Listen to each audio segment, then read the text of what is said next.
Welcome to Revenge with Nora. There is a specific kind of silence that follows you when your family decides not to love you out loud. Not the peaceful kind. The deliberate kind, the kind they built, brick by brick. Every time they looked right past you at the dinner table, every time your name came last, if it came at all. I know that silence. I lived inside it for 26 years. My name is Claire. I'm 29. I live in Chicago now, and some mornings I wake up and I still can't believe how quiet my apartment is. How clean the air feels, how nobody here looks at me like I'm an inconvenience that learned to talk. But this story isn't about where I ended up. It's about what happened when the family that spent my entire childhood making me feel like a mistake tried to take credit for the woman I became. And what I did about it.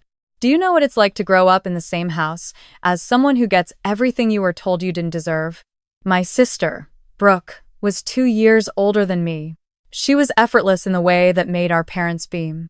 She played piano. She made honor roll. She cried in a way that looked pretty, and when she cried, my mother dropped everything. When I cried, I was told I was being dramatic. I used to think I was imagining it. Kids do that. They contort themselves into explanations that protect the people who are supposed to protect them. Maybe I was too loud. Maybe I asked for too much. Maybe there was something genuinely, fundamentally wrong with me that I simply hadn't identified yet. By the time I was 14, I had a list. I kept it in the back of a notebook with a broken spine, hidden under my mattress. Not a list of grievances, I didn't have language for that then. It was a list of events. Brooke's dance recital, attended by both parents. Filmed by my father on a camcorder he had bought specifically for the occasion. My school science fair, where I placed second in the district. My mother said she'd come. She didn't. When I got home, she was watching television. She looked up and said, "How'd it go?" And then looked back at the screen before I finished answering. I was 15 the first time I heard my mother describe me to her friend on the phone. She didn't know I was in the hallway. Claire's just I don't know. She's always been the complicated one. Not my name, delivered with warmth. Not her daughter, her baby, the one who still surprised her sometimes. The complicated one. Like I was a recipe she'd tried twice and couldn't get right. I stopped trying to get it right sometime around 16. I stopped raising my hand at the dinner table to join conversations. I stopped bringing home report cards because nobody asked. I ate my meals quickly and went upstairs and read books set in cities I had never been to. I started planning my exit. When I was accepted to Northwestern on a partial scholarship, I told my parents over breakfast. My father nodded and said, "That's up in Chicago, right?" Brooke said, "I thought you were looking at state schools." My mother poured herself more coffee.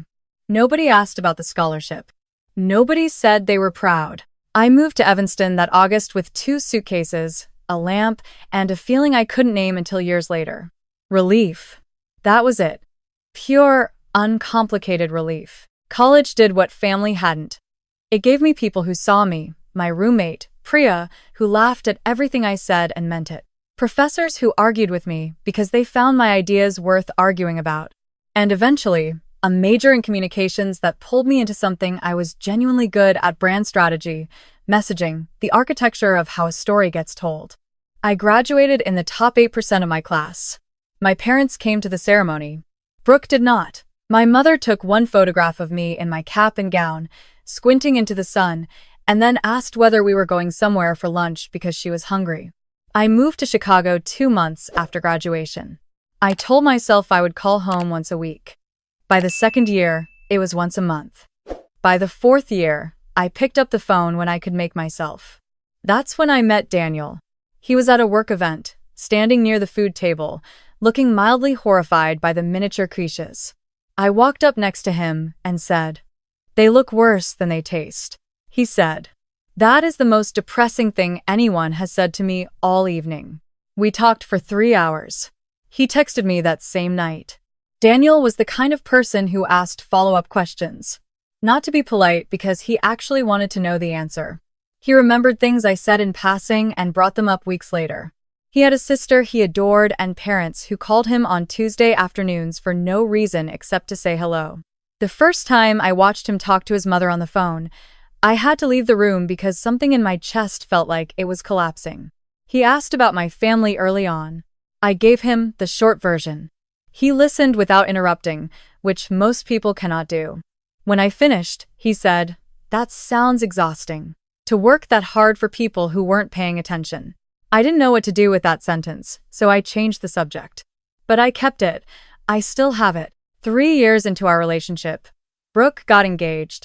My mother called me, which was notable, because she almost never called first to tell me the news.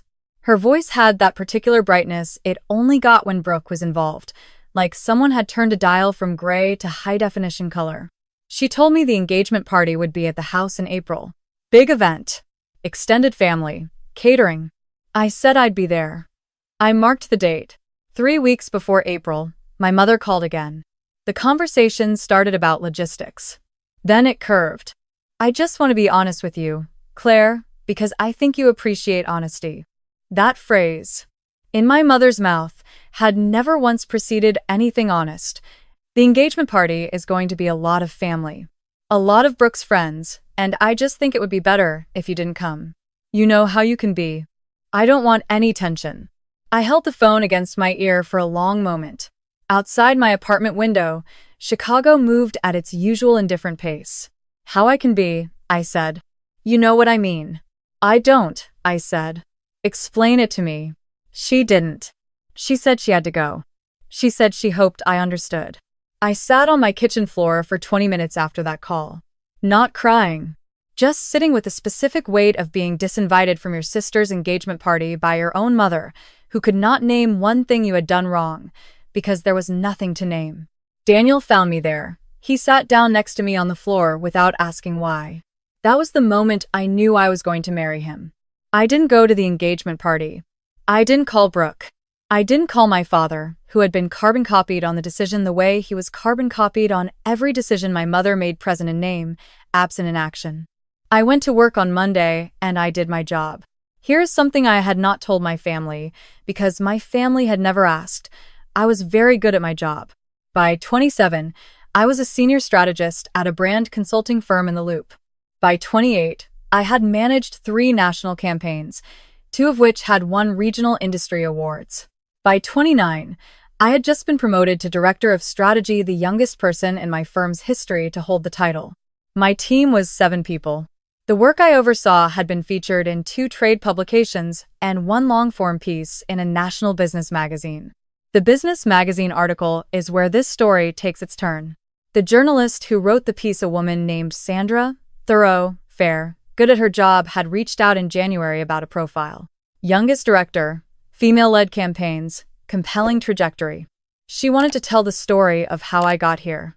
I didn't know, when I agreed to the interview, that my mother had already spoken to her. Sandra called in February for the main interview. She was warm, curious, asked excellent questions. About 2/3 of the way through, she said, almost casually, "Your mother reached out to us, actually, when she heard we were doing the piece. She shared some lovely thoughts about your upbringing, the values your family instilled. Would you like to respond to any of that?" I asked Sandra to read me what my mother had said. She read it. My mother had told a national business magazine that she had always believed in my potential, that she had pushed me toward excellence, that our family was close-knit, and that my success was a reflection of the support system she had built for me. She had offered to be quoted. She had mentioned Brooke's upcoming wedding as though we were a warm, functioning family who gathered and celebrated each other. I asked Sandra to give me 24 hours before she included any of it. That night, I sat at my kitchen table with Daniel across from me, and I said, "My mother is about to get quoted in a national magazine as the reason I succeeded." He put his coffee mug down. "What do you want to do?" I looked at the table for a long time. Then I said, "I want to tell the truth. Not to hurt anyone. Just because it's mine, and she doesn't get to have it." He nodded once. "Then tell it." I didn't sleep much that night. I spent most of it writing, not for the article, but for myself first. Writing the list from the notebook with the broken spine, but this time with adult language. This time I called things what they were. The science fair. The engagement party. The phone call where my mother told me not to come because of how I can be, without being able to say what that meant. The years of watching my family photograph itself around my absence, without noticing I was missing. By morning, I had something clear. Not angry. Not a list of wounds. Just facts, sequenced and quiet, the way truth sounds when it's been sitting long enough. I called Sandra at 9. I told her I wanted to share my perspective. I told her I wasn't asking her to make me the hero or my family the villain. I was asking her to be accurate. I told her the story of the engagement party. I told her about the science fair. I told her that the support system my mother described had not been my experience, and that I could provide documentation, old text messages, the voicemail from the engagement party call, which I had saved without knowing I was saving it. I had also, over the years, kept emails. This is something I had started doing instinctively at 22, after my mother told mutual family members a version of a conversation we'd had that bore no resemblance to what had actually been said. I kept everything after that. I didn't know it would ever matter. Sandra was quiet for a moment. Then she said, "I appreciate you calling me. Give me a few days." I went to work. I did my job. I did not tell anyone except Daniel. 4 days later, Sandra sent me the revised draft. The paragraph about my mother was gone. In its place was a single line, source to me. The distance between where I grew up and where I am now is not geographic. She had also added a section I hadn't asked for a note about the particular challenges faced by women who build careers without traditional family support structures. She had done her own research. She was a good journalist. The article published on a Thursday. By Friday morning, my phone was a different object. Messages from colleagues, former professors. People I hadn't spoken to since college. Professional congratulations. Warm and specific. And then, buried between them, my father. A text.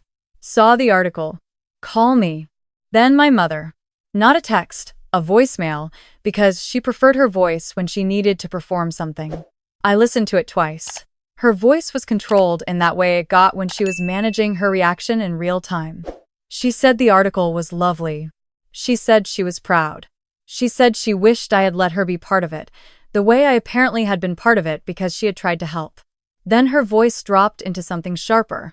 "I don't know why you always have to make things difficult, Claire. We could have done this together. Together." That word, from her, after everything. I set my phone face down on the counter and started making coffee. Brooke called that same evening. Brooke and I had not spoken in 4 months, which was not unusual. She skipped the warmth and went directly to the point, which I respected even if I didn't appreciate it. "Mom is upset," she said. The journalist called her for a comment. Mom didn't know what was going on, and she panicked. "She told some people that you had ambushed her." "Ambushed," I said. "I know how it sounds." "Does she understand that she contacted the journalist first?" I asked. Before I said anything, she offered herself as a source and told them she was the reason for my success. Silence. "She told people you're trying to embarrass the family," Brooke said, quieter. "The engagement party, Brooke." That's all I said. More silence. Then, "That was Mom's decision." "I know," I said. "I'm not calling to fight. I'm calling to tell you that I'm not going to disappear to make this easier. Not this time." I hung up. The next 48 hours were a slow escalation that felt familiar in its architecture, if not its scale. My mother, I learned through my cousin Renee, who texted me with the nervous energy of someone trying to warn a person about a weather system, had sent a message to the extended family group chat. I was not in that group chat. I had never been invited to it. But Renee screenshot it and sent it to me without comment.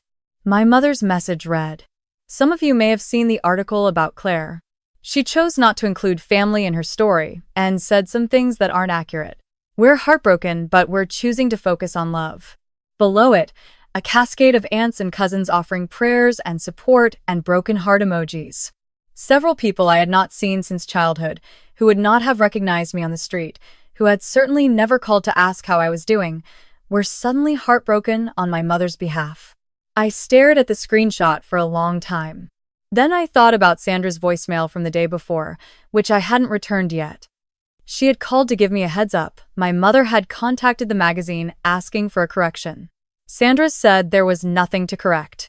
But she also said, gently, "If your family continues to push this publicly, you may want to consider how you want to respond, or whether you want to." I had been thinking about that question since she asked it, whether I wanted to respond at all. There was a version of me, the version from the Notebook, under the mattress. The version who sat on the kitchen floor, who would have said no. Don't engage. They will twist whatever you give them. You have already won simply by surviving them. But there was a newer version of me, the one who had built something real, who had colleagues who respected her and a partner who sat on floors without being asked, and who was 29 years old and done swallowing things that deserved to be said. I didn't call Sandra back first.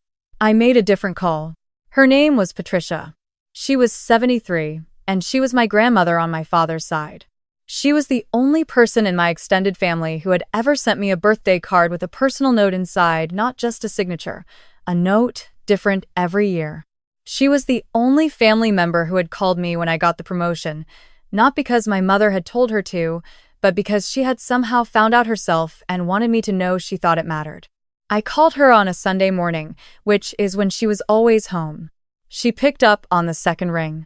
"Claire," she said. Like my name was something she was glad to say.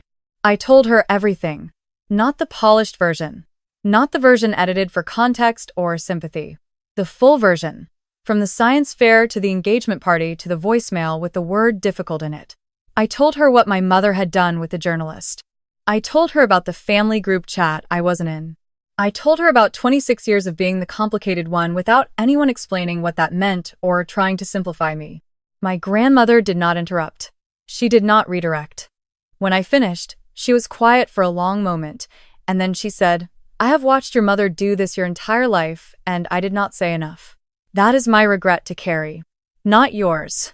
Something in me came unlatched when she said that. She spoke for several minutes after that, and what she said mattered less than the fact that she said it, that she confirmed, from the outside, what I had known from the inside, which is that I had not been imagining it. I had not been the complicated one. I had been the one they found it easier not to love loudly, and they had dressed that up as my personality so they didn't have to examine their own. She asked me what I needed from her. I said I didn't need anything. She said, "That's not what I asked."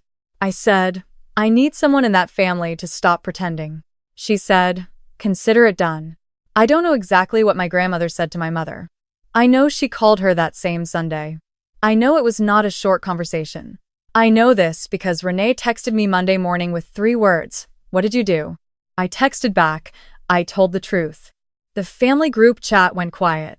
The comments my mother had been gathering, the sympathies, the broken hearts stopped coming.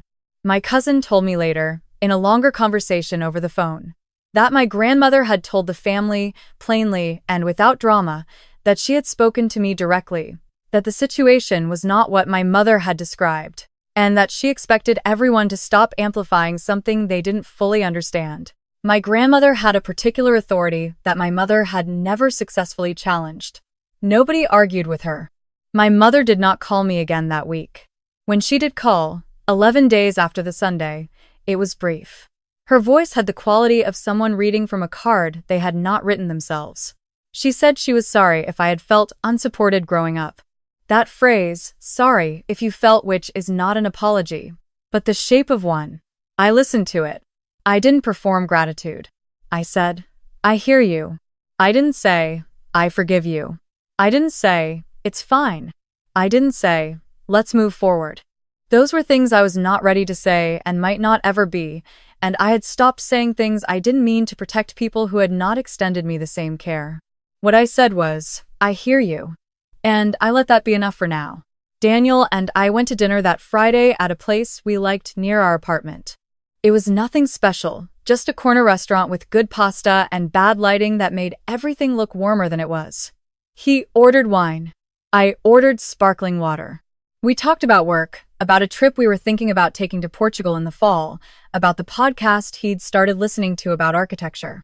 Halfway through dinner, he asked, "How are you feeling?" About all of it. I thought about it. The real version, not the automatic version. Like, I put something down, I said. Something I'd been carrying so long I forgot it wasn't mine. He nodded. He didn't rush to fill the space after that, which is one of my favorite things about him. The article stayed up. Sandra told me it was one of the most read pieces in the magazine's online section that month. Several people from my industry reached out about speaking opportunities. My grandmother sent me a card handwritten, as always, that said, Simply, I see you, Claire. I always have. I framed it. It's on my desk between my monitor and a small plant that Priya gave me when I moved into my new office. I look at it on the hard days, which still exist because hard days do not disappear just because you stop apologizing for yourself. My mother and I are not close. I don't expect that to change, and somewhere between the phone call with my grandmother and the dinner with Daniel, I stopped needing it to.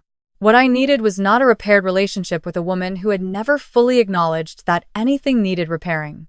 What I needed was permission to stop auditioning for it. I gave that permission to myself. That sounds smaller than it is. It took 29 years.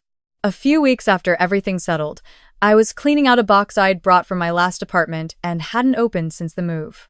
Buried under old textbooks and a broken charger and a scarf I'd forgotten I owned, I found a notebook with a broken spine. I sat on the floor of our second bedroom with it in my lap. I could see the edges of the list I'd written at 14. Small, careful handwriting, the ink a little faded. I thought about whether to keep it. I kept it. Not as a wound, as a record. Evidence that I had been paying attention, even when no one was paying attention to me. Evidence that the complicated one had always known, somewhere underneath the performance of being fine, that complication was not her fault.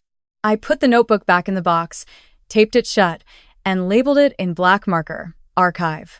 Daniel knocked on the door frame. Find anything good? My handwriting at 14, I said. Turns out I already knew everything. He smiled. You always did. I closed the box. I stood up. Outside the window. Chicago was doing what it always does, moving, indifferent, bright, and I felt, in a way that was quiet and steady and not at all dramatic, that I had finally arrived somewhere I intended to stay. Some families are not built for the children who see clearly. Some mothers are not built for the daughters who eventually stop looking to them to confirm what's real. That is a loss, not mine. Theirs, and I have made my peace with carrying it lightly. What I will not carry is silence that belongs to them. What I will not carry is the complicated one, that small mean nickname that was never a description of me, and always a description of what they could not handle. What I will not carry is the absence of my name from a group chat, or from a guest list, or from the photograph where my grandmother is the only one looking at me like I was always supposed to be there. Because I was. I always was. And when I locked the door to our apartment that night and listened to the city hum outside and Daniel reading something in the other room, the quiet did not feel like being left out anymore. It felt like being exactly where I chose to be.